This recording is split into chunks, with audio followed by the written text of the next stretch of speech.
friend's advice ruined my marriage. She told me to convince my hubby for a swinger party, and now I'm using a throwaway account for this post because what I'm about to share is deeply personal, and I prefer not to have it linked to my main account. My name is Alex, and I'm a 29-year-old woman. My ex-husband, Sam, is a 30-year-old man. We grew up in a small town. Our parents were best friends before we were even born. This close connection extended to us, and we grew up as inseparable friends. We rarely did anything without involving the other.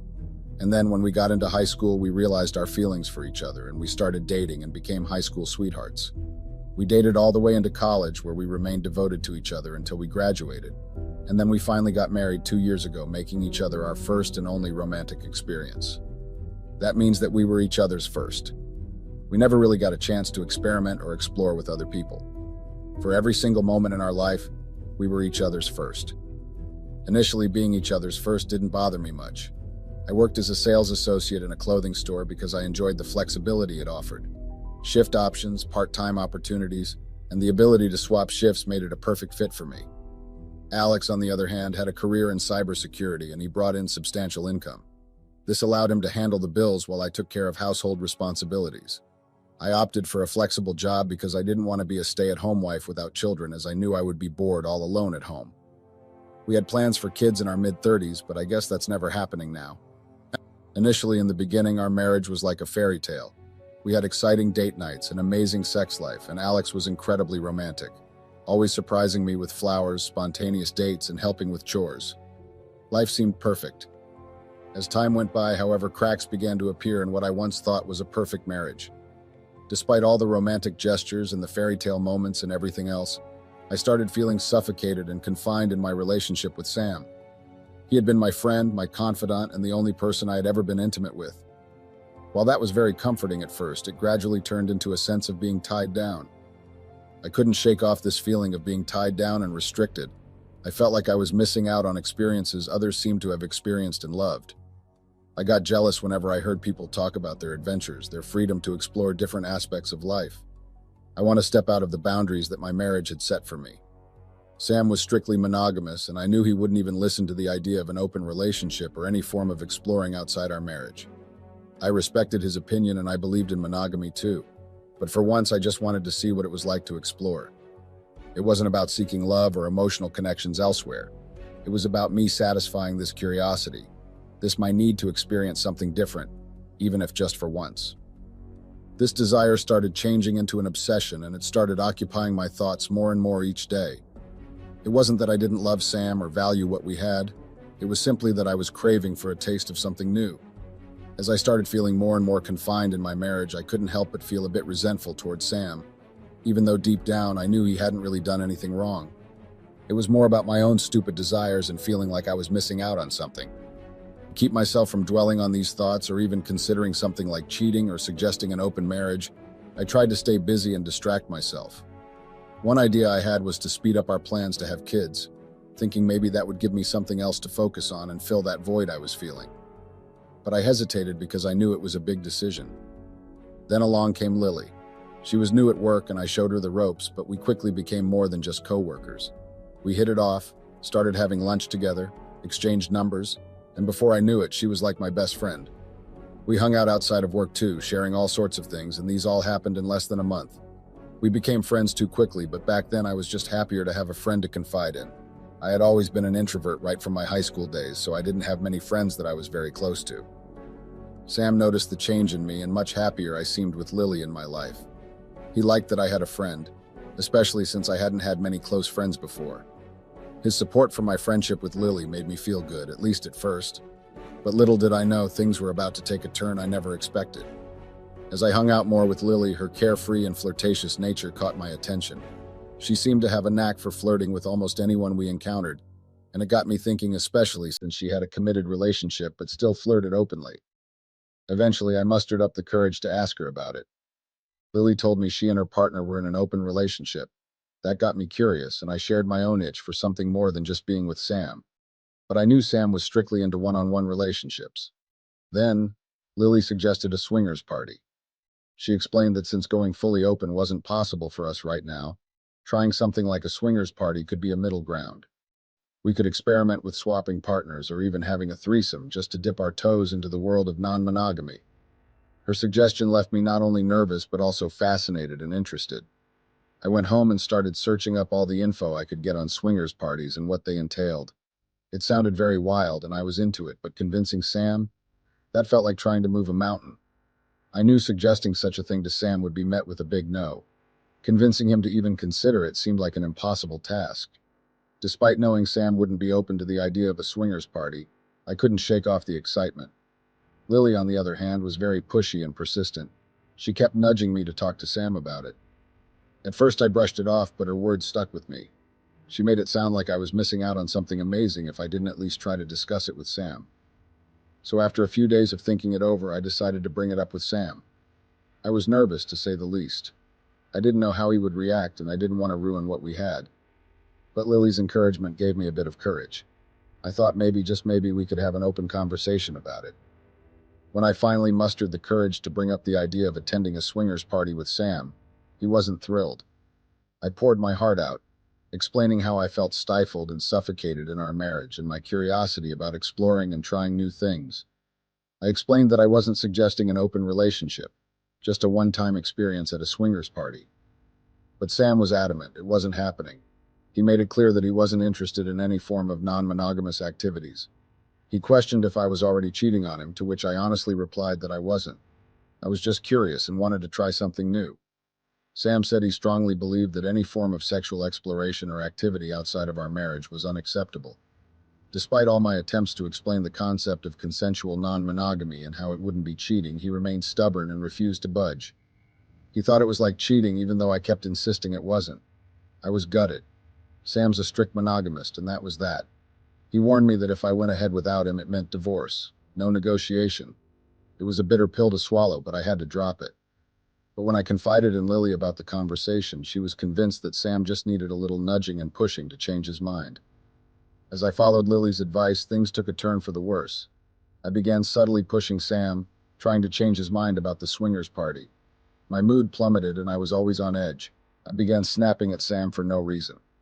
I neglected my share of household chores and my behavior turned sour and rude. Lily, however, was a constant cheerleader. She insisted that I deserved to explore my desires and that Sam needed to give in. Her encouragement was what pushed me and made me believe that I was justified in my actions. Even when Sam noticed my drastic change and attempted to talk to me about it, I brushed him off and refused to listen.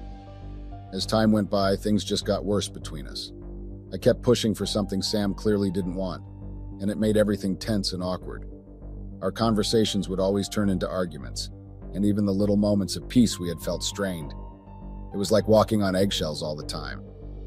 Sam tried to talk to me to figure out what was going on, but I was stubborn. I shut him out, convinced that I was right and he just didn't understand. I was so focused on what I wanted that I didn't see how much I was hurting him. Our home that was once filled with love and laughter now felt like a battleground. I was distant, moody, and neglecting my responsibilities. Sam was hurt and confused and wondering why I was acting this way and why I couldn't see how much I was pushing him away. Despite his patience and love, Sam couldn't change my mind. I was stuck in my own world of desires and fantasies, blind to the damage I was causing to our relationship. It was a very tough time for both of us, and neither of us knew how to bridge the growing gap between us. It got to a point where Sam sat me down and said he wasn't happy with how things were at home. It hit me hard. I blamed him at first, saying it was all his fault. But Sam, being the calm one, made me see things from his side. He said we both had our feelings and thoughts and we needed to work together to fix things. Then in a moment of desperation, I suggested that if he just came to one swingers party with me, it would fix everything. To my surprise, Sam agreed to go to the swingers party with me. I was over the moon. It felt like I had won a major victory, finally getting my way. Lily was all in, cheering me on like a coach on game day. I had convinced myself that this party was the magic solution to all our problems. I was so convinced that once it was over, I would go back to being the loving, supportive wife I used to be, and everything would be hunky-dory again. I was so focused on my own anticipation that I completely overlooked how Sam might be feeling about it. In my head, I figured since he agreed, he must be okay with it. Looking back now, I see how self-centered and clueless I was. On the day of the party, I was so excited and eager. I tried to reassure Sam that it would be fun, but deep down I knew he wasn't comfortable. Still, I brushed those concerns aside, convinced that this was the key to my happiness. As we stepped into the party, I could see the discomfort clearly on Sam's face. He was trying to be a good sport for my sake, but it was obvious he was out of his element. Everything about the party, the vibe, the people, they were all foreign to him, and I could sense his unease. We mingled, or at least attempted to, but it felt forced. Sam was being polite, but I could tell he was way out of his comfort zone. Meanwhile, I was caught up in the excitement, eager to try something new and adventurous. But as the night wore on, it became painfully clear that this was a huge mistake. Sam's discomfort only grew, and I felt a pang of guilt for dragging him into something he clearly wasn't into. When we left the party and got back home, it was like there was a wall between us. Sam was silent, but I could feel his disappointment. The tension was thick enough to cut with a knife, and I knew right then and there that things had taken a turn for the worse. My attempt to fix things had backfired spectacularly. The party wasn't the magic fix I thought it would be. I had thought this party would bring us closer, but it did the opposite. It made me see how much I had pushed Sam and how it was driving us apart. For the next few days after the party, Sam was distant. He retreated into silence, barely saying a word to me. Every attempt I made to engage him in conversation or reconnect felt like hitting a brick wall. It was as if he had built a fortress around himself, shutting me out completely. I tried everything I could think of to bridge the gap between us. I picked up extra chores around the house, hoping to show him that I was willing to make amends. I cooked his favorite meals, bought little gifts, anything to break through the icy barrier that had formed between us. But no matter what I did, Sam remained distant and unresponsive. It was like trying to hold on to sand slipping through my fingers. The more I tried to reach out, the more he seemed to withdraw. His silence spoke volumes, louder than any words could. It was clear that he was hurt and disappointed, and I started feeling the weight of my actions pressing down on me like a heavy burden. The guilt started gnawing at me, knowing that I had pushed him into something he never wanted. I wished we could go back to the times when we were happy and carefree. Despite my efforts to mend things, it seemed like Sam had made up his mind. The damage was done. I tried talking to Lily about how Sam was acting, but she just brushed it off, saying he was overreacting. But she didn't know what was going on. When I got home that day, I saw my things out on the porch. Sam had kicked me out, plain and simple. I called and banged on the door, but Sam wouldn't answer. Finally, he opened up and calmly told me he wanted me gone. He said he'd thought a lot about it and felt like I was putting myself first, even when I knew it was hurting him. He didn't yell or scream, but his words cut deep. He wanted a divorce and made it clear that I had to leave because the house was in his name. He'd even packed my stuff and put it outside. I was devastated, begging him to listen, but he wouldn't budge. It was like a punch to the gut as I realized I was about to lose everything because of my selfishness. I begged and begged, hoping he'd change his mind, but Sam remained unmoved. He offered me freedom to do as I pleased, but it felt empty without the love and connection we once had. That was when I also realized that Lily wasn't the supportive friend I thought she was, and that hit hard. I spent a good amount of time just crying, trying to come to terms with the fact that Sam wasn't budging. No amount of pleading was going to change his mind right then. It was clear I had to leave and maybe return when things had cooled down. Packing up my stuff felt like going through the motions of a bad dream. I considered crashing at my parents' place, but the thought of facing their judgment and blame was too much to bear. I knew that they loved Sam like he was their own child, and they would obviously put all the blame on me. I needed a safe space, someone who would understand without pointing fingers. I dialed Lily's number, hoping for a lifeline, but instead I got a harsh reality check. She shut me down without a second thought and placed the responsibility for my situation squarely on my shoulders. It was like a punch to the gut hearing her say we weren't that close and that I had to clean up my own mess. Those words stung. This was someone I had confided in, someone I had considered a close friend. Yet in my time of need, she distanced herself and showed her true colors. With nowhere else to go, I had no choice but to check into a hotel. I felt betrayed and lost. And that is where I currently am. I'm now dealing with the aftermath of this massive mess that I've made. I haven't reached out to family or close friends yet because I'm just not ready for the lectures and the I told you so moments. That's why I'm venting here. It feels safer. I'm not looking for advice or harsh criticism. I just need to let out all this frustration and sadness. I know some people might come around eventually, but right now it's hard to see past the immediate fallout. I'm not sure when or how things will start to feel normal again. All I can do is wait for the storm to pass, take some time to figure things out, and then maybe, just maybe, I'll be ready to face the world outside again. I have faith that Sam will find it in his heart to forgive me eventually. Right now, though, I understand that he needs space to process everything. It's not easy to mend something that's been broken so deeply, especially when I ignored how he was feeling because I selfishly wanted to satisfy myself. I believe time and thinking things through can work wonders. Right now, emotions are intense and messy. Rushing to fix things could just mess them up more. Sam needs to calm down, think things over, and figure out what he wants moving forward. Meanwhile, I'm trying hard to think about what I've done and learn from it. It's a tough lesson, but I know it'll make me stronger in the end. For now, I'll be patient, give Sam his space, and hope that eventually things will heal and we'll find forgiveness. Update. Hey Reddit, it's been about a day since I poured my heart out here. I wasn't expecting such a massive response, but I'm grateful for the support and even the tough love. To address some of the common themes in the comments, I want to share a few thoughts. Firstly, many of you suggested that Sam and I might not be compatible and that it would probably be better if we were to divorce now. I disagree. We've been together since childhood and our bond runs very deep. This was a moment of selfishness and poor judgment on my part, not an indication of incompatibility. We've been through worse before and came out stronger. This whole thing will pass in due time. Regarding Lily, yes, she showed her true colors in my time of need. I've cut ties with her and learned a hard lesson about who I can truly rely on. Now for the update. I finally reached out to my sisters, despite knowing I'd face their "I told you so" reactions. They've agreed to help me get in touch with our parents and other siblings. They understand the seriousness of the situation and are willing to stand by me and help me.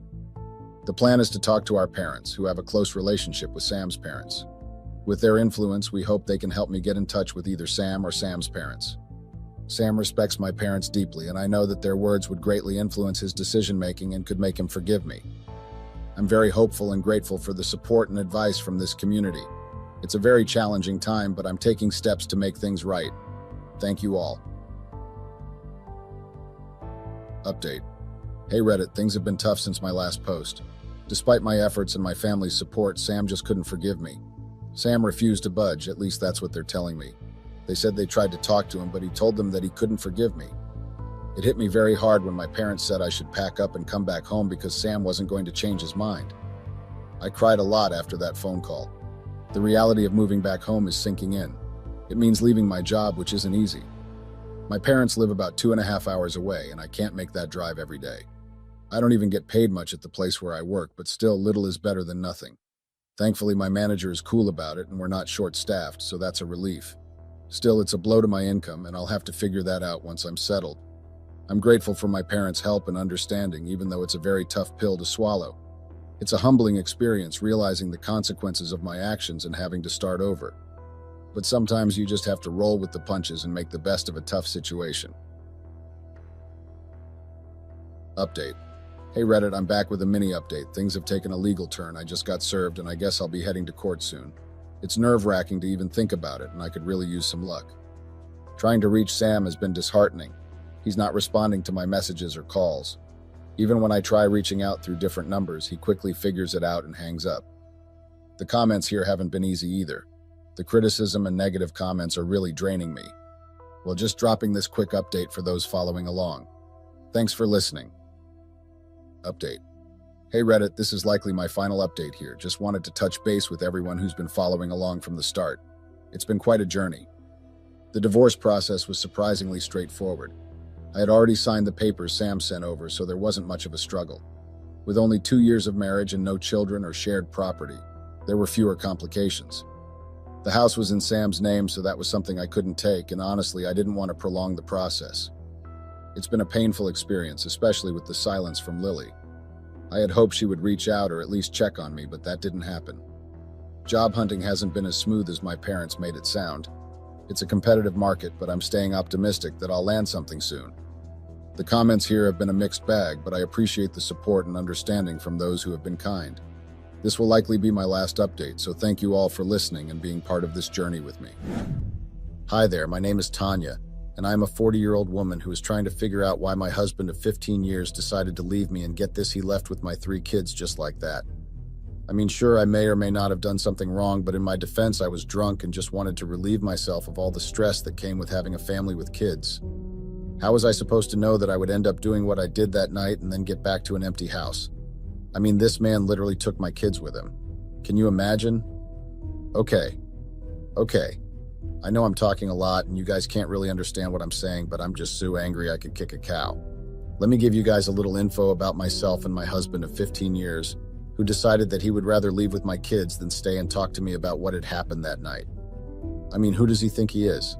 I know that if I should dig deep into his past, I probably would have found something that would have been probably worse than what I did that night, but you don't see me acting out. Sorry guys, I started rambling. Again, now before I start, I need you guys to go through everything carefully and tell me if he had any right to take my kids or if I am the one at fault here. Like I said earlier, my name is Tanya. Tanya Gibbons, not my real last name though. And I was born to an African-American mom and a Caucasian dad. I have 2 elder brothers, 3 younger sisters, and we all lived in Florida. Now, I'm not going to bore you with my education and family upbringing because, let's be honest, you guys only care about why I've been rambling since this post started and, well, I don't even want you guys to know that part about me. Everything was going well and peaceful till I graduated from college, and my mother decided that it would be best for me if I left the house and started fending for myself. In her words, she said, "My mother threw me out when I was done with school, and that was when I met your father, so I don't see why I should continue to feed and house you any longer." Now, I know that may sound harsh to some of you, but my mother was only looking out for me. She wanted me to grow up to be a successful and independent lady who could hold her home together. Yeah, I did the complete opposite of what she wanted. I left my parents' house and moved to New York, the city of dreams. Yeah, I know it's cliche, but then that was the place I wanted to live. At first, I had to sleep on benches and in front of stores, but soon I was able to find a roommate and I immediately moved in with her. Now, I'm not going to mention her name for obvious reasons, so I'll just call her Sade. Sade was the best roommate I had ever had. Well, if I'm not counting my siblings, she's the only roommate I ever had. She was always smiling, had this infectious personality, and was a foodie. I mention this because she loved trying out new recipes every week. While I stayed with Sade, I went on several job interviews, but they all gave me that "we'll get back to you" quote, and I always contemplated giving up and just going back home. But Sade always encouraged me to never give up, and one day I finally learned a job to a big magazine company. FYI, I studied journalism in school. So, yeah. I was so excited that I told Sade that I wanted to go to the club that night and celebrate. Now, before I carry on, it's important for guys to remember that I'm extremely lightheaded, and therefore I don't do well with alcohol. But I was ready to throw caution to the wind and just have fun. The night was amazing, and after my second round of shots, I couldn't stand or even see straight. I don't know what happened later, but I do know that I found myself in my bed the next morning with a migraine. Luckily, I didn't have to report to work till Monday, and it was the weekend, so I had time to take care of the migraine, get cloths for work, and get ready to slay the magazine world. Ah, yes, I thought I had it all and would destroy the competition with all that I knew and had learnt about working in a magazine company, but I was wrong. I mean, the first week was amazing. I made friends, learned a lot from my team leader, and even wrote my first piece that was published in the magazine. I mean, they published it in the back, but hey, a win is a win. But soon I was made to understand that I only got that special treatment because I was still a newbie, and it was time for me to sit up and get to work. I was always buried in documents that I had to proofread, examine, analyze, or even make a summary about, and it was exhausting. I started coming home late and was hardly getting any sleep. Sadie was worried about me, but what could she do? This carried on for an extra year till I worked up the courage to quit my job. Well, I didn't actually quit on my own. I was offered another job with a better working environment, and that was where I met Brett. Meeting Brett was normal to me, mainly because he was a colleague at that time, and I didn't think he would be more than that. I never saw Brett as the type of guy I would end up with. Neither did I see him as the guy who would leave the house with my kids at 1 in the morning. I'm sorry. I'm sorry. You see, I'm still trying to figure out what I did wrong. Like, what did I do, though?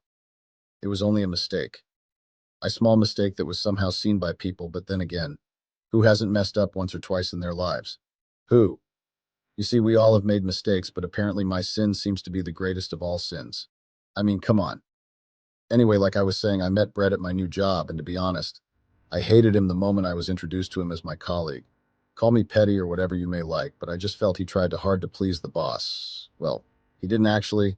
I just didn't understand him then, and I immediately jumped into that conclusion. The first 3 weeks of my new job was amazing, but my petty self kept picking at what Brett did and always complained about it to Sadie. Sadie always listened to me complain and bicker about how Brett always appeared to be a prefect little angel, but I knew he was not, and I was right. I mean, I still get over the fact that this man left me. Like me, Tanya. He left me over something so silly and ridiculous. Okay, maybe it's not ridiculous, but for crying out loud, he shouldn't have taken my kids with him. My babies. I mean, what the hell is all that about? Sadie would always say that the reason I noticed Brett and all the things he did was because I secretly had a crush on him. I always laughed and told her that she was being delusional. To cut the story short, I'm pretty sure you don't want to hear how Brett became my knight in shining armor, and I got hit by Cupid that I started developing feelings for him. It took 2 years of working with Brett before started developing feelings for him. And after dating for an extra 2 years, he asked me to marry him, and I obviously said yes. If I didn't, then there wouldn't be a story to tell now, would there? Brett and I still worked together for some things after we got married, but knowing how hectic our jobs were, he suggested that I resign when we discovered that we were expecting, and I agreed. To be honest, I didn't really think much about it, and actually planned to return to the workspace after my child turned 3, but life in Brett's third leg had other plans for me. I discovered I was pregnant after Jordan, my first child, turned 3, and Brett was over the moon. Mostly because he had always wanted a daughter. He loved Jordan very much, but you guys know how a man is with his daughters, right? I told Brett that no matter what the gender of the baby was, I was going to start working after the child turned 4, and he agreed. I should have just suggested family planning after my second child was born. But I wanted to give my husband the benefit of the doubt and trust that he would control his urges, or at least have a stronger pull-out game, but boy was I disappointed. After I gave birth to Jasmine, yeah, we actually got a girl this time, Brett got a promotion, and that night we had a little too much fun, which resulted to the birth of King, my third and last boy. This time around, I literally dragged Brett to the family planning clinic, and we both underwent a procedure that guaranteed that there won't be any surprises. No matter how hard we tried. Perfect. Or not. You see, after King was born, I was already 40, and well, let's say that drive I had after I had Jordan to return to work was no longer there. And now I had another stressful job that seemed to be draining me. Being a mom. Ladies, and even gents, don't get me wrong, being a mom is a beautiful thing and a blessing if I'm being honest, but to me, it was work. I planned to get back to work after having Jordan, and that was going to help me get back to the whole mother bear kind of thing. Like, I'm this kind of person that unless I have something motivating me to like work and all, I turn lazy and well grumpy. After I had Jordan, I still had 3 hyperdrive in me because I still had that going back to work vibe in me, and I was always hyperactive and all. Even after I had Jasmine, it was still the same, but the moment I had King, well, it died. It was like I was immediately hit with a midlife crisis.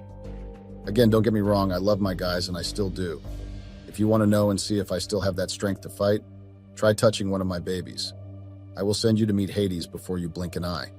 Why I said it felt like I was hit with this wave of irritation and, well, laziness. It was so bad that I literally let myself go. Like I put on pounds, stopped going out, stopped being cautious of what I wore. But do you know the worst part?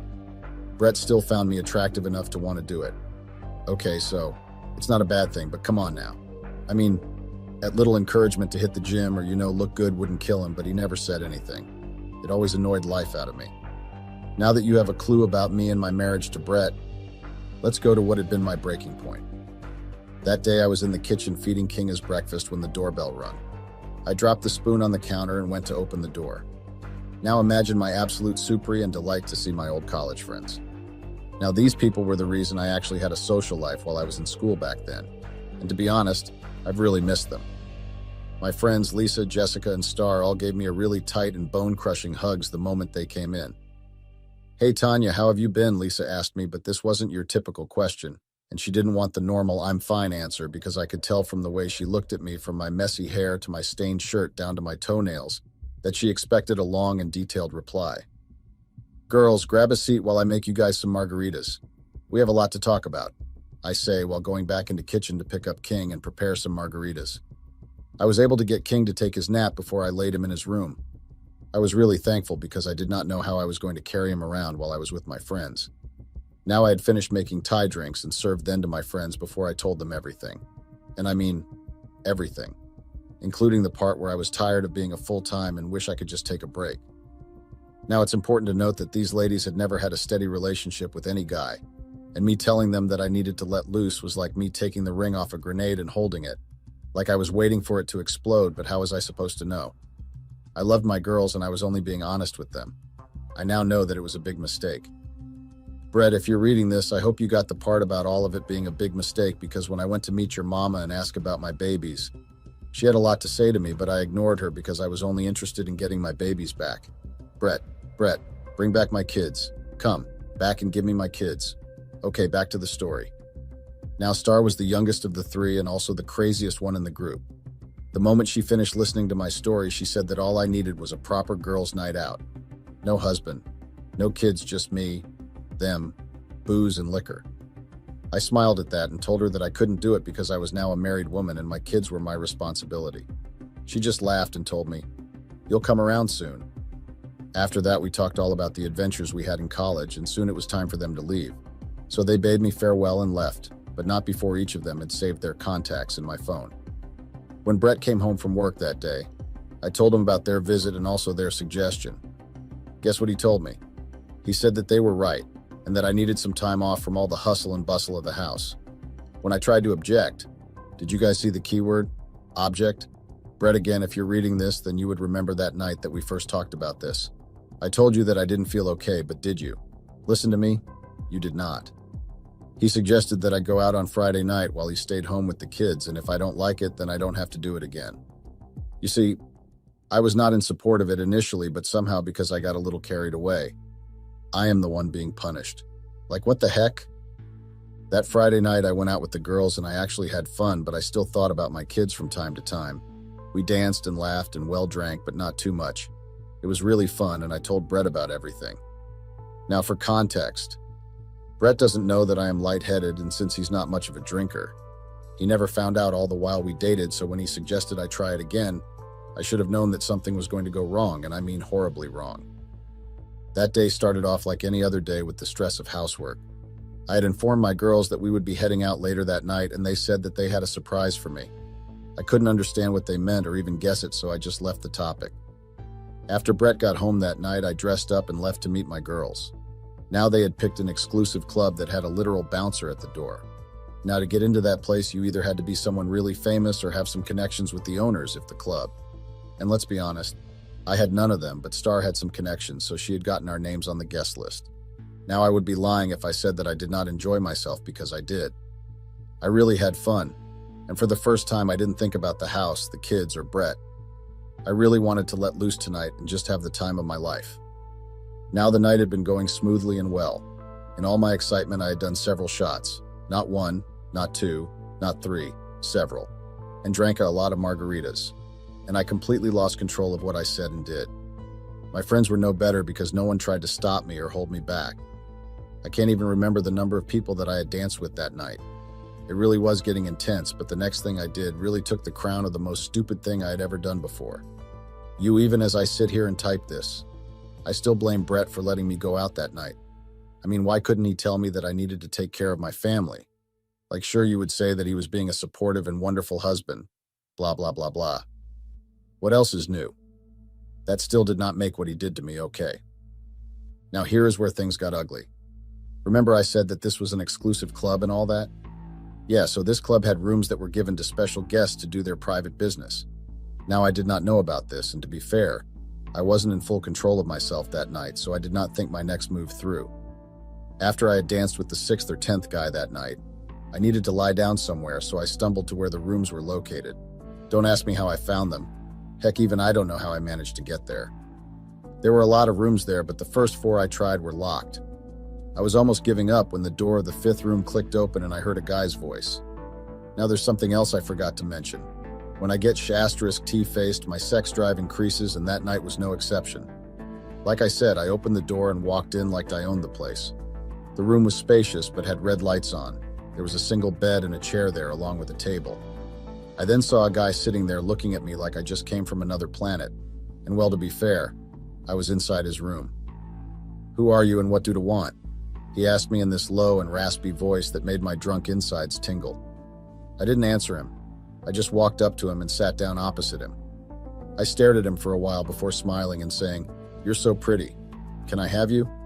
Don't ask me how I knew exactly what I said. I guess I can tell you, but not yet. The guy looked at me for a while, looked behind him, and then smiled as he turned back to me. "Sure, I'm sure they'll love this," he said to me.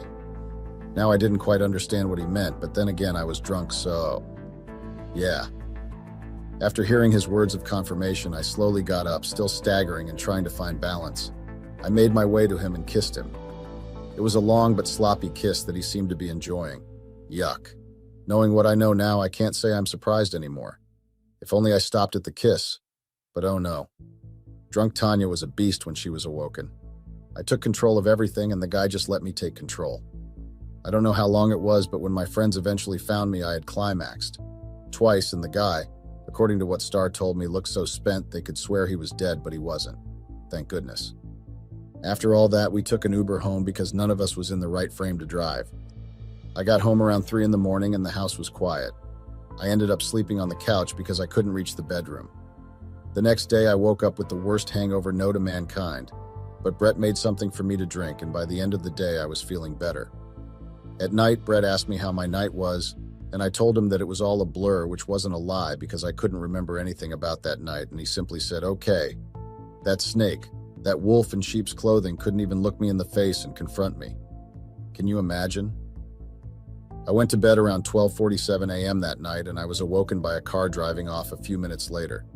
I checked the clock and it was 1 a.m. I called out for Brett, but he didn't answer. Thinking he was in the kids' room, I went back to bed. Early the next day, I went into the kids' room to start my motherly roles, but the room was empty. I called Brett, but I was sent to voicemail. I did not panic or anything, but when the day was almost over and I did not see them, I'd get a call back. That's when I started to worry. While I was still trying to figure things out, Sadie calls me and starts shouting at me, asking me how I could have been so stupid and whatnot. I asked her what she was talking about, and she just hung up the phone. A few minutes later, Lisa texted me a link and asked me to click on it. When I did, my jaw dropped. It was a video of me with a popular P*R star doing everything. I mean everything to him. Turns out he was in the middle of a live stream and I just happened to be at the wrong place at the wrong time. Now I start freaking out and go over to Brett's family house, but his mom won't let me in. She just stood there calling me names. I did not have time for her nonsense. I just wanted my kids, but she said she would rather die than return my kids to me. Brett, I know you're reading this. Bring me my babies back. Everyone makes mistakes, so I don't know why you're behaving like a kid. Brett Matthew Jones, bring me my babies and let's both sit down like mature people and talk this out. Now you guys see why I'm upset. Why would he take my kids from me? I'm still at home waiting for him to return my babies. What do you think? Is he right or wrong?